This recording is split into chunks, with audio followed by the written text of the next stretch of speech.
Hi everyone, thanks for listening to the Scandinavian History Podcast with me, Michael Schenkman. Last time, we had a look at the Scandinavian colonization of the Orkney and Shetland Islands, collectively known as the Northern Isles, and the Hebrides and the Isle of Man, known together as the Southern Isles. We also talked about the Vikings arriving in Ireland. At first, they limited their activities on the Emerald Isle to plundering, pillaging and killing, but after a few years, they started to establish permanent settlements along the coastline. The most important of these settlements was Dublin, a place that has remained central to Ireland ever since. Today, we'll focus on the Scandinavians in Ireland and how they became an integral part of the social and economic fabric of the island from their long forts along the coast. The Viking Kings of Dublin would be a major power not only in Irish politics, but also play a role in developments across the Irish Sea in Anglo-Saxon lands. We'll end today with a look at the legendary Battle of Clontarf and why it wasn't the clear-cut clash between good Irish Christians fighting for their freedom against the pagan Scandinavian occupiers that later Irish religious and nationalist narratives would have us believe.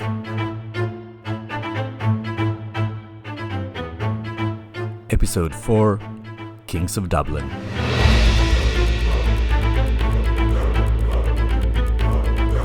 In the year 850, the Scandinavians in Dublin found themselves facing a new and unpleasant phenomenon. An invading Viking fleet of around 140 longships showed up. Irish sources differentiate between the two groups of Scandinavians by calling the ones who were already in Dublin the fair or the white foreigners, whereas the new arrivals were the dark or the black foreigners. There are some modern-day theories, also known as guesses, saying that the fair foreigners were Norwegians and the dark foreigners were mainly Danes. But why one would be described as fairer than the other beats me. One thing is clear though, the newcomers wreaked havoc on Ireland and long forts up and down the coast. They fought and defeated the Scandinavians who were already present on the island, and they even captured and destroyed Dublin. But their triumph was short-lived, and soon enough the town was retaken by its inhabitants, who let the attackers have it. The fighting between the two groups of Scandinavians continued for a few years, to the delight of the petty kings of Ireland, obviously. The King of Tara used the situation to launch a war against the Scandinavians in Ireland, trying to get rid of the Viking pest once and for all. He was victorious in a series of battles, but his forces couldn't drive the Vikings out.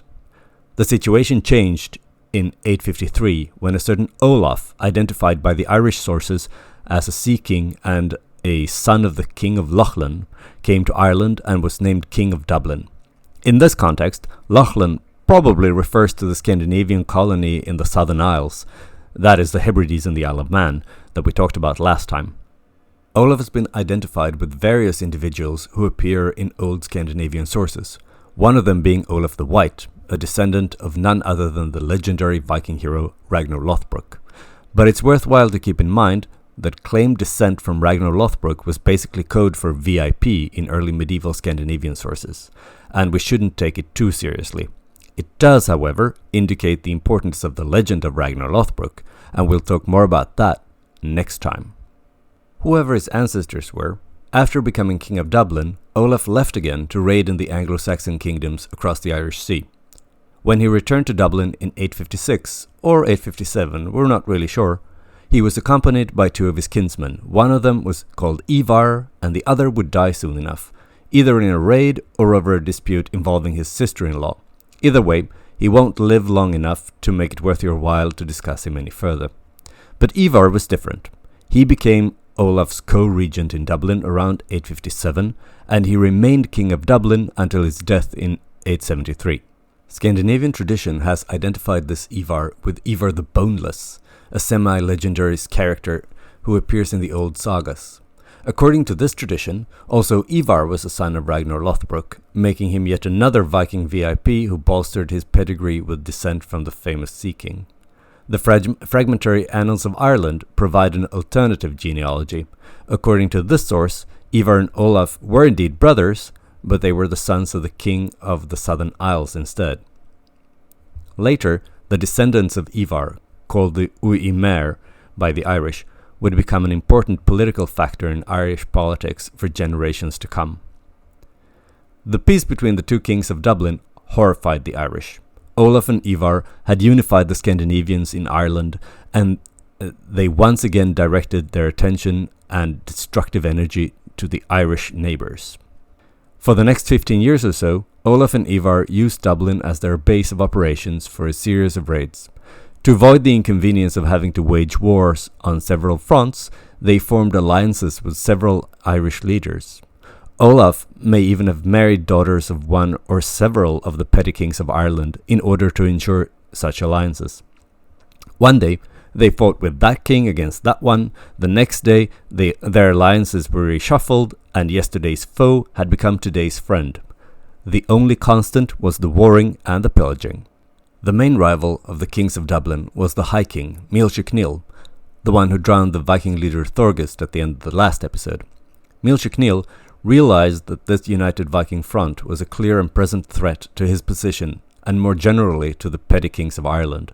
Unfortunately for him, his rivals among these petty kings perceived him as just as big a threat as the Scandinavians.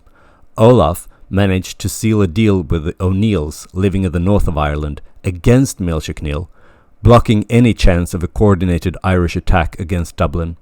When Mílchach Níl died in November 862, this led to a new round of Irish infighting as rival claimants to the title of High King fought each other.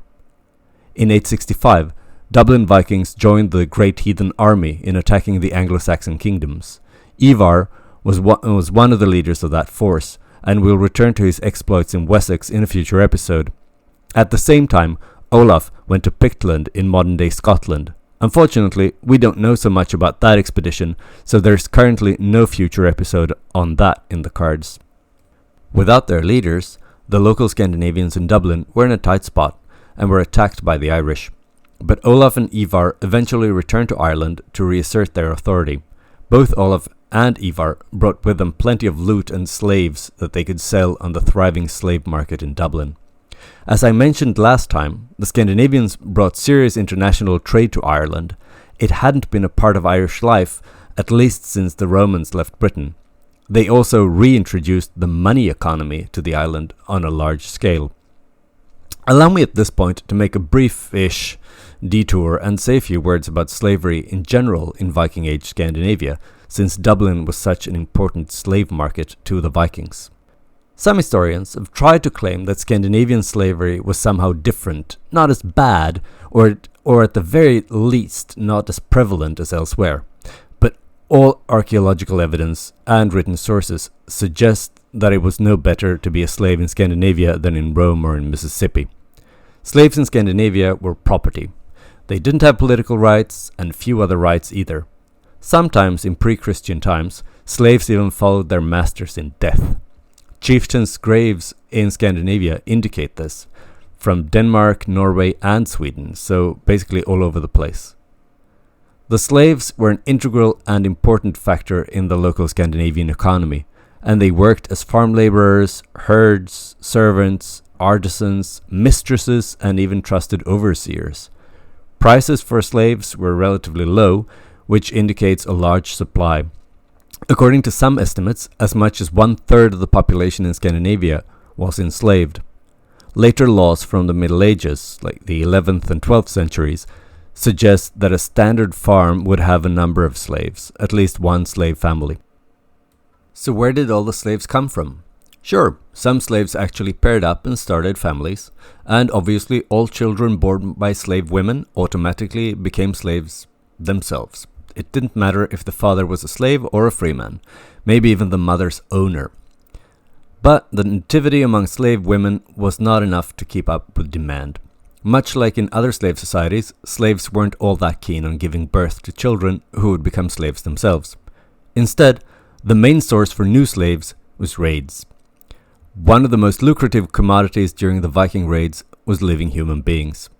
Slaves were captured during raids and brought to the slave market, like the one in Dublin, where they would be sold on. The risk for someone living in the British Isles or the Baltic region to be taken as a slave by Vikings was not insignificant. Thousands of slaves were taken and sold into slavery, either for the local market in Scandinavia or for other buyers around Europe and beyond. It was so common, in fact, that the word Westmen, that is, people from the British Isles, considered west of the Scandinavia by the Scandinavians themselves, was a synonym for slaves. But being captured by Vikings didn't necessarily mean that you'd spend the rest of your life in slavery, tilling the soil in some Scandinavian village at the very end of civilization. Rich and prominent people could be ransomed. They were taken aside and ransom notes were sent out. This was a common practice. A good bishop could fetch 15 kilos of silver in ransom. Buying the freedom of family members could be a costly business in some areas, and this ransom trade also made slave hunting a lucrative business for Vikings. It was sometimes basically kidnapping, where slaves were taken to be ransomed, and they were never planned to be brought back to Scandinavia or sold on for work needs. Poorer people, whose relatives couldn't pay ransom, could always be sold into slavery though. For instance, at the Dublin slave market. Before they could be sold, they were held on a small island off the coast. That way, the risk of anyone escaping was minimized. We even have at least one recorded slave rebellion in the Viking Age. The Landnáma book, the Book of Settlement from Iceland, relates a revolt among the Irish slaves who had been brought to Iceland to do the dirty work during the colonization of the previously uninhabited island. Even though full-blown revolts were rare, the risk of slaves running away was something the Vikings were aware of. For that reason, born slaves were considered more trusted because they didn't try to run away as often as captured slaves. They also had higher status than caught and purchased slaves. Beyond the fact that born slaves didn't have memories of what it was like to be free, they usually grew up with the free children of the farm, and the social distance wasn't so great. When the free children grew up to take over the farm, they often gave their childhood slave friends key positions on the farms. The general conditions for the slaves varied and depended on their owner's disposition and economic situation. If he was rich, he could take better care of his property, including his slaves, and if he wasn't cruel, he wouldn't hurt his slaves just for chits and giggles. To make sure one's slaves were properly clothed and fed meant they were healthier and could work harder. Also, it reflected poorly on your household if your slaves were in bad condition, just like it would if your horses and cows would be. Slaves who knew a trade or had some special skill usually had a better life than other slaves, for obvious reasons. Slaves could be bought and sold, but selling a captured slave was easier than a born slave. Selling a born slave was circumscribed with restrictions similar to those surrounding selling inherited land. Born slaves could be allowed to break new land or set up a farm on land belonging to their owners. They then had to give a portion of their proceeds to their owners and also had to work their owner's fields or do whatever else he demanded as regular slaves. Under certain circumstances, slaves could even buy their own freedom if they could save up money to do so. When slaves purchased their freedom or were otherwise freed by their owners, they had to be adopted into a free clan, usually their former owner's clan. You couldn't just be your own man in the very family or clan-centered Viking Age Scandinavian society. But let's get back to the action in Dublin. In the year 867, an Irish force burned Olaf's fortress near Dublin and killed 100 of his followers. They followed this up with a successful attack on Dublin itself in the same year. But this didn't break the Scandinavians. When Ivar and Olaf returned from their participation in the Great Heathen Army, that we'll talk about in a future episode, they continued to terrorize the Irish and plunder where they could. They were rather successful and amassed a great deal of loot this way. Before the end of 871, Olaf returned to Scotland to suppress an uprising among the local Scandinavians, possibly against his father, who might have been their king. During this time, roughly 871 to 872, Ivar continued to plunder Ireland together with Olaf's son, Eystein. But nothing lasts forever, not even a good raid. Eventually Ivar died, and his death is recorded in the Annals of Ulster under the year 873. The Annals call Ivar King of the Norsemen of all Ireland and Britain, which almost certainly was an exaggeration. Olaf died soon after, around 874 or 875, during a protracted campaign against Constantine I of Scotland. These deaths ushered in 3 decades of uncertainty for the Scandinavian settlements in Ireland. Their 2 strong and charismatic leaders had died in quick succession. This was a society with no fixed rules of succession, and Ivar and Olaf left a power vacuum many felt tempted to exploit. Internal power struggles between the different factions weakened the Scandinavians and made it easier for the Irish to unite against them. During this period, Irish petty kings took control of many of the Scandinavian towns, most importantly Dublin itself, but also Cork, Limerick, Waterford and Wexford. The King of Leinster and the King of Brega launched a two-pronged attack on Dublin from the north and the south and drove the Viking leadership out of the city. The Vikings' defeat was comprehensive. They fled, leaving great numbers of their ships behind them, and escaped half dead across the sea, as the no doubt gleeful chronicler put it. Dublin was now in Irish hands, and remained so for 15 years. Archaeological excavations in later years suggest that despite the dramatic entry in the chronicle about the Vikings fleeing half dead, there wasn't a mass exodus of Scandinavians from Dublin when the town fell to the Irish. Presumably, it was only the ruling dynasty and their warriors who fled, and most Scandinavian farmers, traders and artisans may have remained under the jurisdiction of native Irish rulers. Nonetheless, the loss of Scandinavian control over Dublin is seen as the end of what's known as the First Viking Age in Ireland. But the Irish didn't manage to keep the Vikings out for long. Due to Irish infighting, what else, it didn't take long before the Vikings were back, with a vengeance. In the year 906, the Irish alliance broke down, and an intra-Irish war weakened them so much that in 914, the Vikings could force their way back in. Not only a weakened Ireland was the reason for their return, the Vikings in England were under pressure and on retreat, and in 910 the Duchy of Normandy was established on the Channel coast, effectively stopping further raiding in Francia. And don't worry, we'll talk plenty more about all of that in future episodes. So, in 914, the Vikings, now known as the Uimer, or House of Ivar, who claimed to be descendants of Ivar the King of Dublin, returned to Ireland, marking the beginning of what's called the Second Viking Age in Ireland. Large numbers of Vikings started to show up on the Irish shores at this time, more than the weakened and disunited Irish defenders could handle. But that doesn't mean that they didn't try. In 917, the Irish suffered a heavy defeat in the Battle of Comfey. The Viking triumph allowed their leader Sigtrygg, supposedly the grandson of Ivar, to re-establish Scandinavian control over Dublin. Another chieftain, Ragnall, left Ireland again in 918 and became King of York, or Jorvik as the Scandinavians called it. With Sigtrygg in Dublin and Ragnall in Jorvik, a Dublin-Jorvik axis developed, which became important for both England and Ireland over the decades to come. Irish forces once again marched on Dublin in September 919.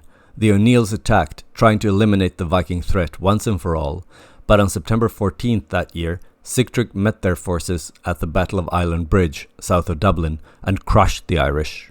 No less than 6 Irish petty kings fell in the battle, including the High King himself, belonging to the O'Neills.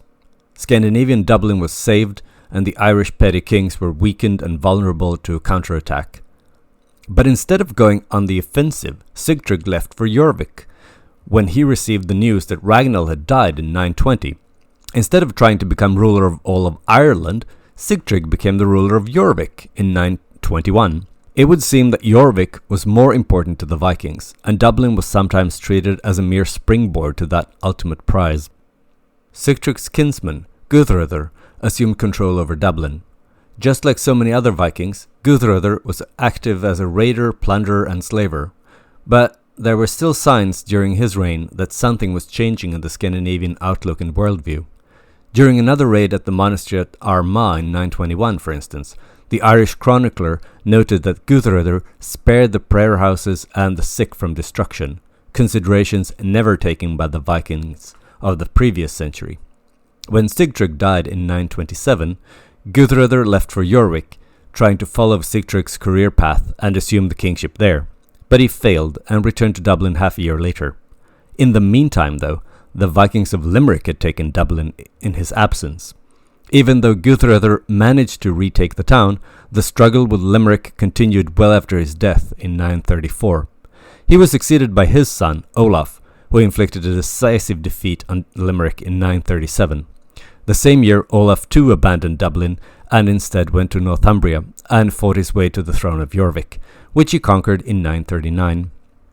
For the rest of the 10th century, the Scandinavian kings of Dublin, belonging to the dynasty of Uimer, were active participants in the power games played by the Irish petty kings. In a familiar pattern, they would ally themselves with one petty king against another, but ever so often the alliances would shift and former friends became foes, and vice versa. In the year 980, the king of Dublin was a certain Olaf Sigtryggsson. That year, he marched his forces north to attack the O'Neills, but the Vikings were defeated at the Battle of Tara, north of Dublin.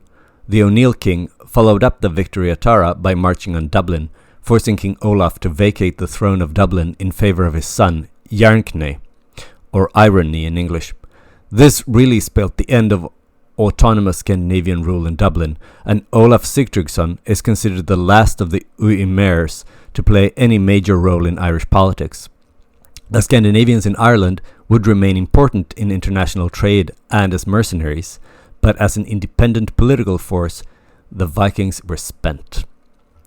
As a sign of how Gaelicized the Scandinavians of Dublin were at this point, their ousted king didn't go to some other Scandinavian stronghold in the British Isles or back to Scandinavia.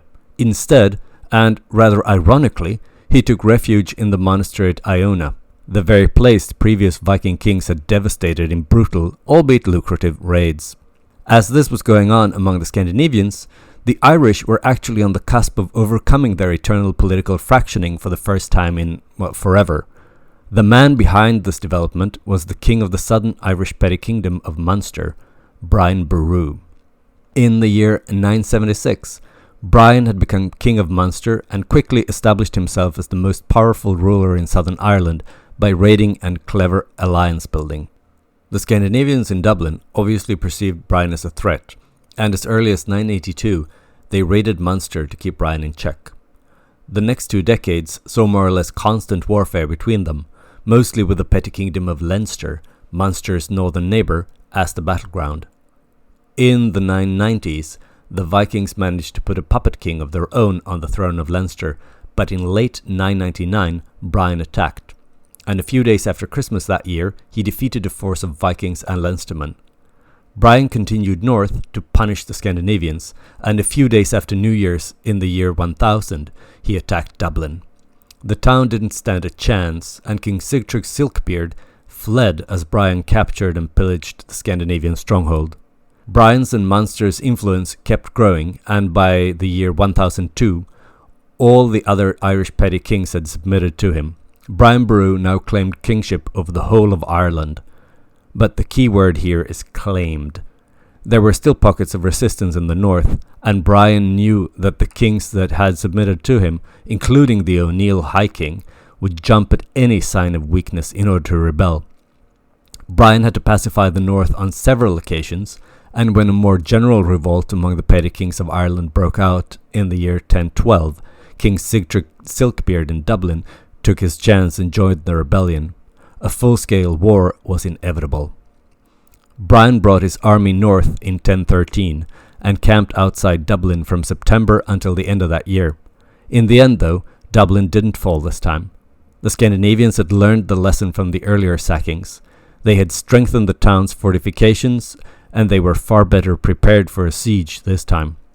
After 3 miserably cold and wet months, Brian's troops admitted failure and lifted the siege at Christmas. But King Sigtryg's Silkbeard wasn't stupid. He realized Brian Boru wasn't going to give up that easily. So Sigtrygg went overseas in search of Viking support against this unprecedented Irish threat.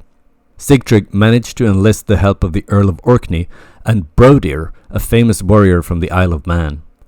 According to the far from reliable source Njal's saga, Sigtrygg promised both men the kingship of Ireland if they defeated Brian Boru. The stage was now set for the showdown of all showdowns so far in Irish history. In April 1014, the Viking fleets of Orkney and the Isle of Man sailed into Dublin harbour during Holy Week. They were too numerous to be housed in the town itself, so they set up camp north of Dublin.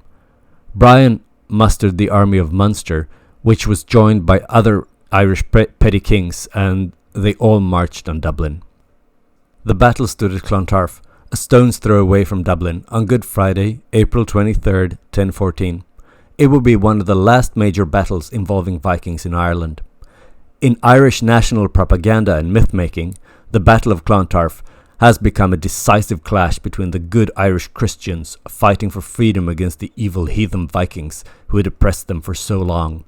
Both Irish and Scandinavian sources depicted the Battle of Clontarf as a gathering both of this world and of the supernatural, including witches, goblins, and demons. A Viking poem portrays how chanting Valkyries decided who would live and who would die on the battlefield. But like so often is the case, reality is more complicated and far less populated with goblins and chanting Valkyries.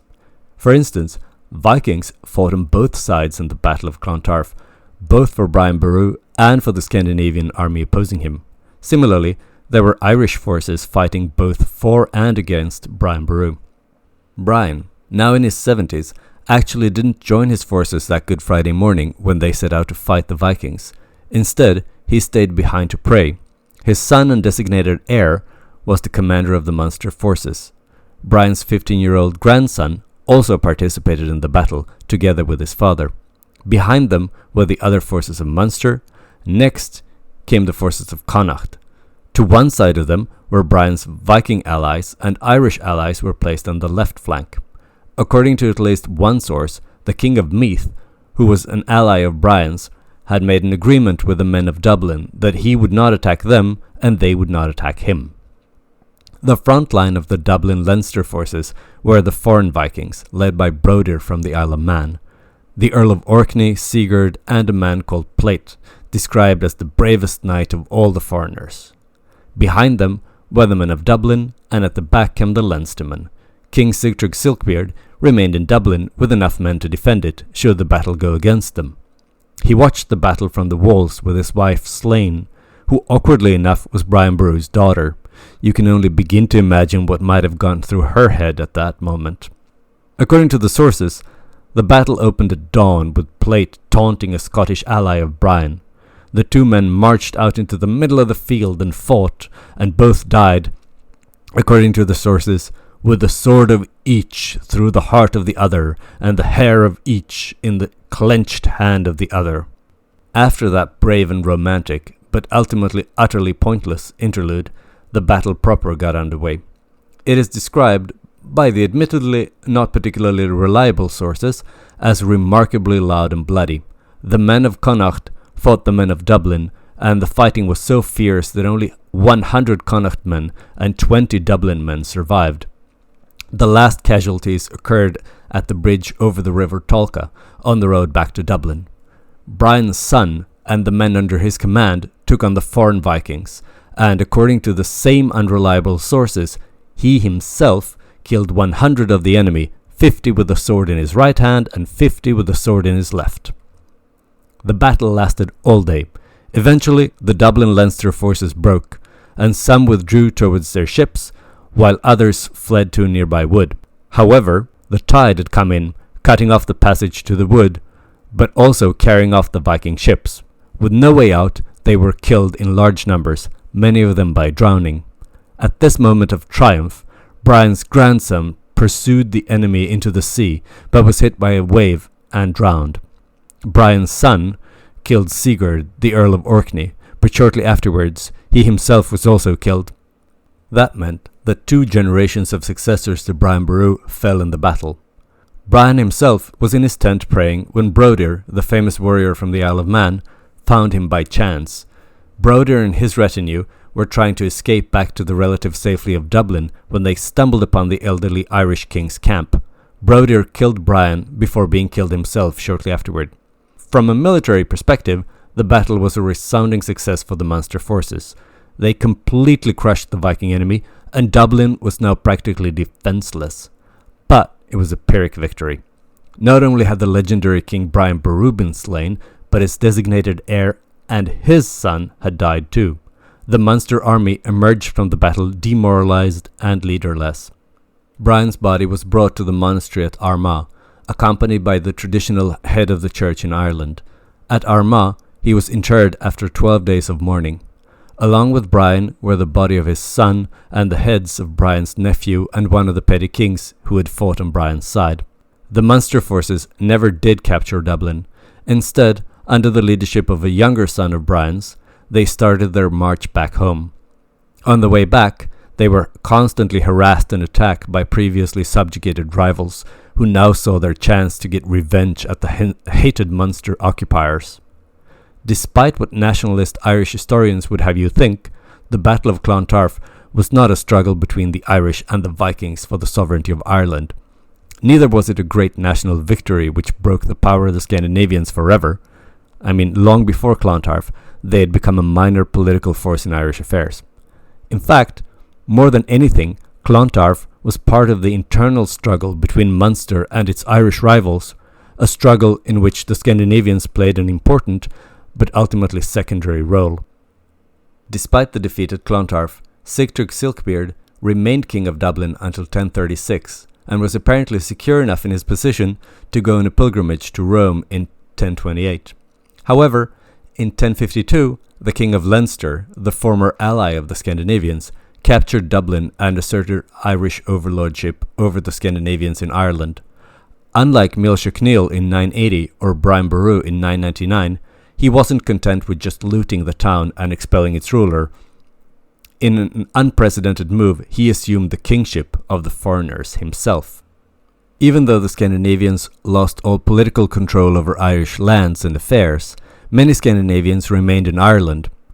After several generations of coexistence and intermarriage, a group of mixed Irish and Scandinavian ethnic background had emerged, often called either Norse Gaels or Hiberno-Norse. They didn't know any other home than Ireland, and their culture was a mix of Celtic and Scandinavian elements. The Hiberno-Norse often called themselves Ostmen, meaning Eastmen, a name preserved in a corrupted form in the Dublin area known as Oxman Town, north of the river Liffey, which comes from Ostmanatun, or homestead of the Eastmen in the Old Norse language of the Vikings. In contrast, they call the Irish Vestmen, as I mentioned earlier, a term synonymous with slave in other parts of the Scandinavian cultural sphere. A dialect of Old Norse was spoken by the Hiberno-Norse and their descendants until the 13th century. Scandinavian influence also shows in the Norse-derived names of many Irish place names, and in DNA evidence in some residents of these coastal cities to this day. Next time, we'll leave Ireland and instead delve into Scandinavian myth and literature. We'll talk about the legend of Ragnar Lothbrok, chronicling the adventures of everyone's favorite Viking and his famous sons. It's actually not as random as it might seem. The legend of Ragnar Lothbrok and his sons is actually a neat segue from the Scandinavians in Ireland on the one hand. As I mentioned earlier, Ivar, king of Dublin and founder of the Uimer dynasty, was believed to have been one of the Ragnarsons, and on the other, Viking exploits in other parts of Western Europe, primarily in France and England. I hope you'll join us then.